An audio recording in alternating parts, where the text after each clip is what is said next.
السلام عليكم ورحمة الله وبركاته. نحمده ونصلي على رسوله الكريم، أما بعد، فأعوذ بالله من الشيطان الرجيم.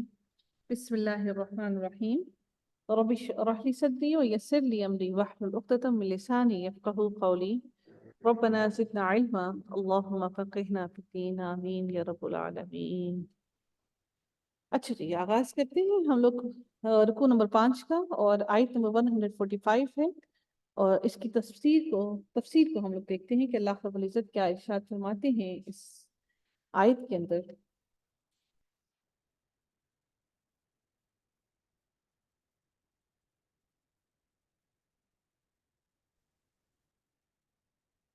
اللہ تعالیٰ ارشاد فرماتے ہیں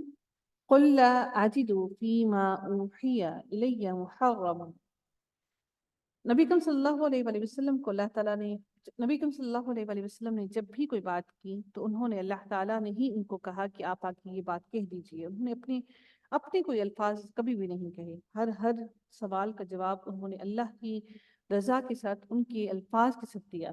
اللہ تعالیٰ ارشاد فرماتے ہیں کہ آپ کہہ دیجئے، قل کہہ دیجئے، لا اجد فی، میں جو کچھ بھی احکام میرے پاس بذریعہ وہی میرے پاس آتے ہیں، ان میں سے تو میں کوئی حرام نہیں پاتا، ما اوحیہ، جو میرے پر وحی کیے گئے ہیں، الیہ محرما، ان میں سے کسی چیز کو حرام نہیں پاتا، مگر کون سی چیزیں ہیں؟ وہ چیزیں علی طاعم یطعمہ، یعنی کہ ان چیزوں کے سوائے، ان چیزوں کے، ان کھانوں کے کہ جو کسی کھانے والے کے جو اس کو کھائے، یعنی کہ طاعم، کھانے والے پر، یطعمہ، وہ اس کو کھائے، کھانے والا، الا، مگر یہ کہ ان یکون میتتن، کہ وہ مردار ہو جائے، وہ مر جائے، وہ خود سے ہی مر جائے کسی بیماری کے سبب یا چوٹ لگنے کے سبب، جو ہم نے پیچھے پڑھا تھا پچھلی سورہ کے اندر، کہ کون کون سے جانور کس کس طرح سے گلا گھٹ کر مر جانے والے، اور یہ سارے معاملات ہم نے پڑھے تھے کہ وہ مردار ہوں، وہ حرام ہے۔ او دمن مسفوحن، یا پھر بہتا ہوا خون بھی حرام ہے، یا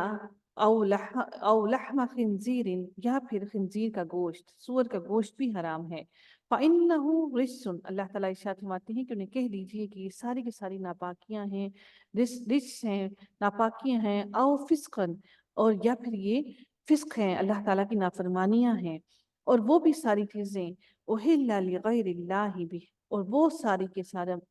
گوشت، وہ جانور کا گوشت جو غیر اللہ کے نام پر ذبح کیا گیا ہو، یعنی کہ کسی اور پر چڑھاوا چڑھایا گیا ہو۔ جو لوگ جا کر ایسے زیارات پر چڑھاوا چڑھاتے ہیں نا، یہ میں بڑی امام کی سرکار پر جا کے چڑھاوا چڑھا رہی ہوں، اور میں نے یہ منت مانگی تھی۔ ہماری اپنی فیملی کے اندر بہت سارے ایسے لوگ ہیں کہ بچہ میرا ان کی منت سے مجھے ملا ہے، اور آج اس کی شادی ہو رہی ہے، تو آج یہ مجھے منت پوری کرنے کا وقت آیا ہے، اور مجھے وہاں پر جا کر دیگیں چڑھانی ہے۔ تو ایسے بہت سارے لوگ جو ایسا کام کرتے ہیں، چاہے وہ ایک دانہ بھی دے دیں، اللہ اس جگہ پر جا کے چڑھاوا چڑھا دیں، تو وہ سارا کا سارا بالکل ایسے ہی مشرکوں کی طرح ہے، اور یہ سب کا سب حرام ہے۔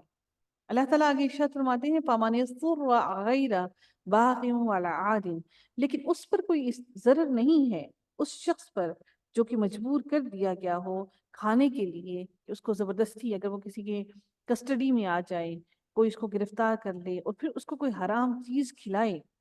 زبردستی کھلائے، کہ اس کو جان کے جانے کا خطرہ ہو، اور وہ اس پر نہ نہیں کر سکتا، اس پر وہ یہ قدرت نہیں رکھتا کہ وہ نہ کر سکے، اس کو مجبور کر دیا گیا ہو وہ کھانے کے لیے، نہ وہ باغی ہو، نہ وہ عادی ہو، اور نہ وہ سرکشی میں کھائے، تو اللہ تعالیٰ ارشاد فرماتے ہیں کہ فَإِنَّ رَبَّكَ غَفُورٌ رَحِيمٌ، تو بے شک تمہارا رب اس صورت میں معاف کرنے والا اور رحم کرنے والا ہے، وہ اس سے درگزر کرے گا اور اس کو معاف کر دے گا۔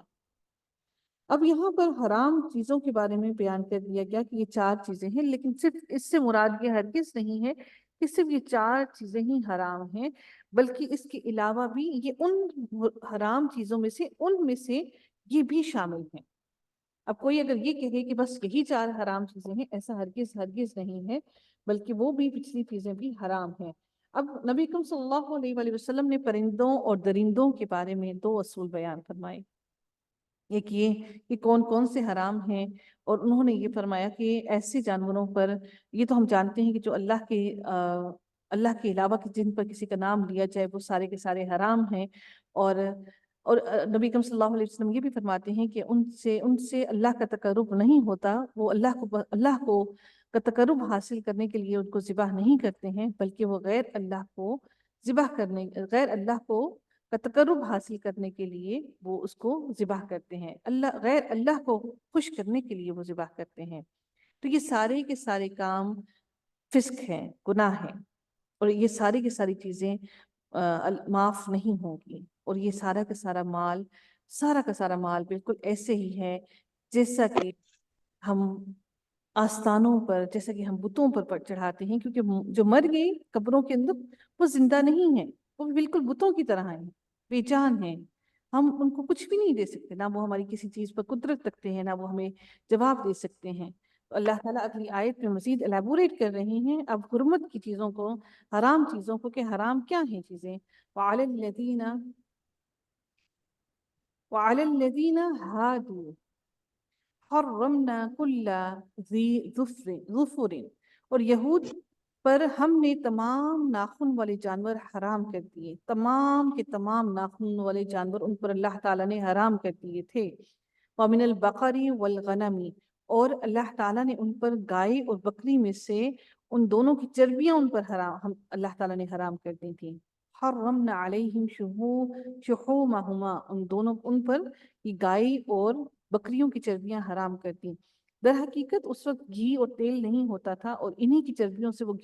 گھی بنا کر اپنے کھانا پکایا کرتے تھے۔ تو اللہ تعالیٰ نے یہ ان پر آزمائش ڈال دی کہ اللہ تعالیٰ نے ان پر یہ حرام کر دیا کہ وہ چربیاں ان پر حرام کر دی گئیں۔ کیوں؟ کیونکہ اللہ تعالیٰ یہ بھی فرما رہے ہیں، اللہ تعالیٰ نے ان پر باقی ساری ان کی جسم کی چربی حرام کر دی، مگر کون سی نہیں کی؟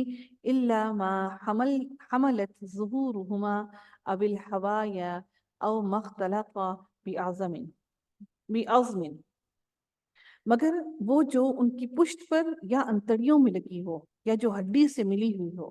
یعنی کہ جو گودا ہوتا ہے نا ہڈی کے اندر، اور جو بالکل ہڈی کے ساتھ جو تھوڑی سی ہلکی سی چربی بچ جائے، کس وجہ سے اللہ تعالیٰ نے یہ ان پر حرام کی؟ ذَلِكَ جَزَيْنَاهُمْ بِبَغْيِهِمْ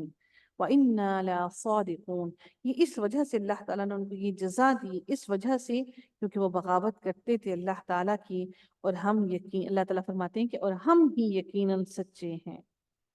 ہم سچے ہیں اپنی بات پر، اور ہم قدرت رکھتے ہیں کسی بھی چیز کو حلال اور حرام کرنے پر۔ کسی قوم پر، کسی انسان پر یہ طاقت حاصل نہیں ہے کہ وہ کسی کو حلال اور کسی کو حرام کر دے،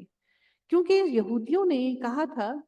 کہ یہ چیزیں حضرت یعقوب علیہ السلام پر، کچھ چیزوں پر انہوں نے کہا کہ حضرت یعقوب علیہ السلام کے وقت سے ہی یہ حرام ہیں، تو ہم سب پر بھی یہ چیزیں حرام ہیں۔ تو جب انہوں نے اپنی مرضی کے تحت اپنی پسندیدہ چیزوں کو، مطلب جو چیزیں ان کو پسند نہیں تھی ان کو اپنے اوپر حرام کر لیا، تو پھر اللہ تعالیٰ نے جو چیزیں ان کو پسند تھی ان چیزوں کو اللہ تعالیٰ نے ان پر حرام کر دیا۔ کس وجہ سے؟ کیونکہ اللہ تعالیٰ نے فرمایا کہ یہ میں ہی سچا ہوں، اور یہ طاقت صرف میرے پاس ہے کہ میں ہی کسی چیز کو حلال اور حرام کر سکتا ہوں، اس کے علاوہ کسی کے پاس یہ طاقت نہیں ہے۔ اللہ تعالیٰ اگلی آیت میں ارشاد فرماتے ہیں فَإِن كَذَّبُوكَ فَقُلْ رَبُّكُمْ ذُو رَحْمَةٍ وَاسِعَةٍ، اللہ تعالیٰ ارشاد فرماتے ہیں اگلی آیت کے اندر کہ پھر اگر یہ آپ کو کاذب یا آپ کو جھوٹا کہیں تو آپ ان سے کہہ دیجئے ذو رحمت واسعہ، آپ ان سے کہہ دیجئے کہ تمہارا رب بڑا ہی وسعت والا اور رحم کرنے والا ہے، بڑی رحمت والا ہے، وسعت والا بھی ہے اور رحمت والا بھی ہے۔ وَلَا يُرَدُّ بَأْسُهُ عَنِ الْقَوْمِ الْمُجْرِمِينَ، اور اس کا عذاب صرف اور صرف مجرم قوم تک ہی پہنچے گا، اور مجرم قوم کے اوپر سے اس کا عذاب کوئی ٹال نہیں سکتا۔ اچھا، ناخن والے جانور ان پر حرام کیے گئے، اور ہم لوگوں کو یہ جان لینا چاہیے کہ ہم لوگوں پر وہ جانور جن کی انگلیاں پھٹی ہوئی، یعنی کہ جدا جدا نہ ہوں، الگ الگ نہ ہوں، اب جیسے اونٹ، شتر مرغ، بطخ، گائے اور بکری وغیرہ، ایسے سب چرند اور پرند ہمارے لیے حرام نہیں ہیں، ہمارے لیے حلال ہیں، اور لیکن ان کے لیے یہ سب حرام تھے۔ کن کے لیے؟ یہودیوں کے لیے۔ اونٹ، شتر مرغ، بطخ، گائے اور بکری، یہ سب چیزیں ان پر اللہ تعالیٰ نے حرام کر دی تھیں، گویا صرف وہ جانور اور پرندے ان کے لیے حلال تھے جن کے پنجے کھلے ہوں، بس باقی اللہ تعالیٰ نے ان پر ساری چیزیں حرام کر دیں۔ کس وجہ سے اللہ تعالیٰ نے ان کو حرام کی؟ ان کی ان ساری حرکتوں کی وجہ سے جو وہ لوگ کر رہے تھے. یہ اللہ کی آزمائش تھی ان پر، کیونکہ وہ ان کی مرغوب ترین غذائیں تھیں. اور چربی والی، اور چربیاں کن کن اللہ تعالیٰ نے ان کو پاک کی کہ یعنی جو چربی گائے یا بکری کی پشت پر ہو یا دمبے کے ساتھ تھوڑی سی ان کے اونٹ ان کی انتڑیوں پر لگی ہو یا ہڈیوں کے ساتھ ملی ہوئی ہو، صرف اتنی ہی مقدار کی چربی حلال تھی، اس کے علاوہ باقی ساری کی ساری چربی حرام تھی. یہ کس وجہ سے اللہ تعالیٰ نے کیا؟ صرف اس وجہ سے کیونکہ انہوں نے کہا کہ حضرت یعقوب علیہ السلام پر یہ ساری چیزیں حرام تھیں اور انہوں نے اپنے پاس سے یہ ساری باتیں گھڑ لی تھیں. تو اللہ تعالیٰ نے اس وجہ سے یہ ساری کی ساری چیزیں ان پر حرام کر دیں. اللہ تعالیٰ آگے ارشاد فرماتے ہیں وَلَا يُرَدُّ بَأْسُهُ عَنِ الْقَوْمِ الْمُجْرِمِينَ کہ اور اس کا عذاب مجرم قوم سے کوئی نہیں ٹال سکتا اور ان کو پہنچ کر رہے گا. اللہ تعالیٰ ارشاد فرماتے ہیں سَيَقُولُ الَّذِينَ أَشْرَكُوا لَوْ شَاءَ اللَّهُ مَا أَشْرَكْنَا وَلَا آبَاؤُنَا. اللہ تعالیٰ ارشاد فرماتے ہیں کہ یہ مشرکین یوں کہیں گے، کیا کہتے ہیں وہ، کہ اگر اللہ تعالیٰ کو منظور ہوتا تو ہم شرک نہ کرتے. بالکل ہم جیسے آج ہم بھی کہتے ہیں نا کہ اگر اللہ کو منظور ہوتا تو ہم نمازیں بھی پڑھ لیتے، ہم قرآن بھی سیکھ لیتے، لیکن اللہ کو ہی منظور نہیں کہ ہم ہدایت پر آئیں. ہم بھی شرک نہ کرتے ولا آباؤنا اور نہ ہی ہمارے آباء و اجداد شرک کرتے، اور نہ ہمارے آباء و اجداد نہ صرف شرک نہ کرتے ولا حرمنا من شیء اور نہ ہمارے آباء و اجداد شرک بھی نہ کرتے اور نہ ہم کسی چیز کو حرام کہہ سکتے اگر تو اللہ چاہتا. تو یہ اللہ ہی نہیں چاہتا، اس وجہ سے ہم ہدایت پر نہیں ہیں. یہ ہیلے اور حجتیں ہیں جو آج بھی ہم لوگ کرتے ہیں کہ نہیں اللہ ہی نہیں چاہتا کہ ہم ہدایت کے راستے پر آئیں. اللہ نے تو رستہ بتا دیا، چلنا تو ہم نے خود ہے.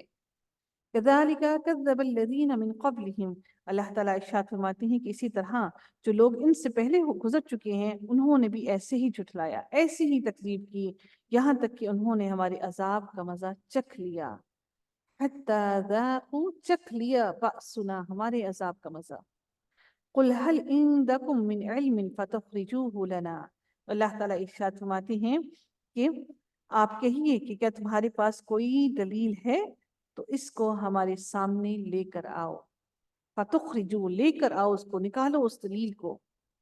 کیا تمہارے پاس کوئی ایسا علم ہے تو اس علم کو ہمارے پاس لے کر آؤ. إِن تَتَّبِعُونَ إِلَّا الظَّنَّ وَإِنْ أَنْتُمْ إِلَّا تَخْرُصُونَ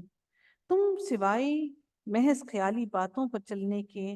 اور اس کے علاوہ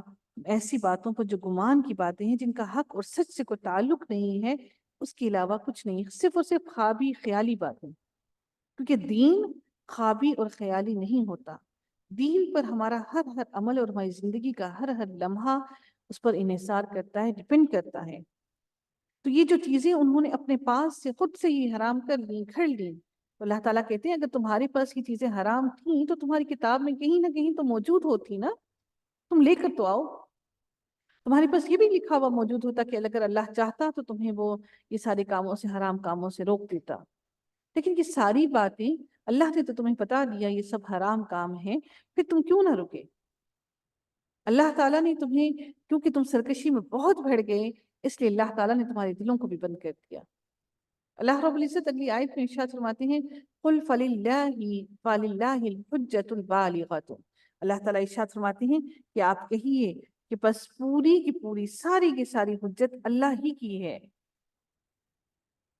فَلَوْ شَاءَ لَهَدَاكُمْ أَجْمَعِينَ بس اگر وہ چاہتا تو تم سب کو راہ راست پر لے آتا. کیوں اللہ تعالیٰ نے یہ الفاظ کیوں استعمال کیے؟ کیونکہ تم لوگوں نے اتنی زیادہ نافرمانیاں کی کہ تم لوگوں نے اللہ کے ساتھ پہلے تو شریک ٹھہرا لیا، اس کے بعد شریک ٹھہرانے کے بعد تم نے اپنی ہی مرضی سے حلال اور حرام کو اپنا لیا. اس کا مطلب یہ ہے کہ تم سمجھتے ہو کہ یہ دین سارا کا سارا تمہارا تخلیق کرتا ہے، اس میں اللہ کا کوئی عمل دخل نہیں. دین تو اللہ رب العزت کا ہے. آپ بھی سمجھ لیجیے، مجھے بھی سمجھ لینا چاہیے کہ یہ دین صرف اللہ رب العزت کا ہے، نہ آپ کا نہ میرا. ہم تو صرف اس کے فالوورز ہیں اور ہمیں قطعاً یہ جائز نہیں کہ ہم اس کے اندر ایک رتی برابر کی بھی چیز اپنے پاس سے اپنی مرضی سے شامل کر لیں. ہم اللہ کے الفاظ کو کس طرح سے تبدیل کر سکتے ہیں؟ اللہ تعالیٰ ارشاد فرماتے ہیں قل هلم شهداءكم الذين يشهدون ان اللہ حرم هذا۔ اللہ تعالیٰ ارشاد فرماتے ہیں کہ آپ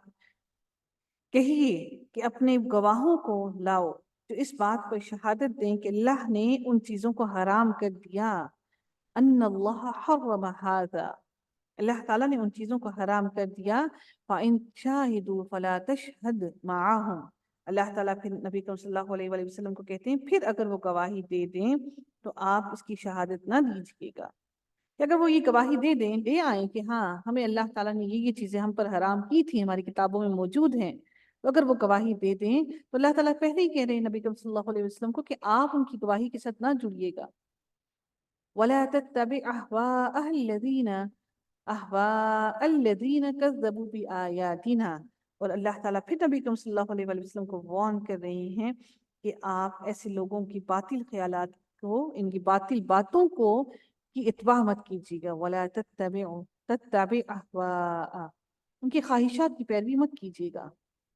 کیونکہ انہوں نے، یہ وہ لوگ ہیں جنہوں نے ہماری آیات کو جھٹلایا۔ ہم نے تورات کے اندر یہ ساری چیزیں واضح طور پر کھول کھول کر بیان کی تھیں، اور ان لوگوں نے ہماری ساری کی ساری باتوں کو جھٹلا دیا۔ اس لیے آپ ان باتوں پر، ان کی باتوں پر جو یہ گواہی لے کر بھی آئیں تو وہ گواہی بھی جھوٹی ہوگی، جھوٹے کی گواہی بھی جھوٹی۔ لا یؤمنون بالآخرۃ وهم بربهم یعدلون، اللہ تعالیٰ ارشاد فرماتے ہیں کہ اور وہ جو آخرت پر ایمان نہیں رکھتے اور وہ اپنے رب کے برابر دوسروں کو ٹھہراتے ہیں، یعدلون اپنے رب کے برابر دوسرے لوگوں کو ٹھہرا دیتے ہیں، یہ سارے کے سارے لوگ نہ تو اللہ پر ایمان لانے والے ہیں، نہ آخرت پر ایمان لانے والے ہیں، اور اللہ کی آیات کو جھٹلانے والے لوگ ہیں۔ تو آپ ان لوگوں کو جب جانتے ہیں کہ ایسے ہیں تو ان کی خواہشات کی ہرگز ہرگز پیروی مت کیجیے گا۔ ہمیں بھی اپنی راہیں متعین کر لینی چاہیے، ہم جانتے ہیں کون اللہ کے رستے پر چل رہا ہے اور کون ہمیں روکنے کی کوشش کر رہا ہے، ہمیں بھی اپنی راہیں متعین کر لینی چاہیے۔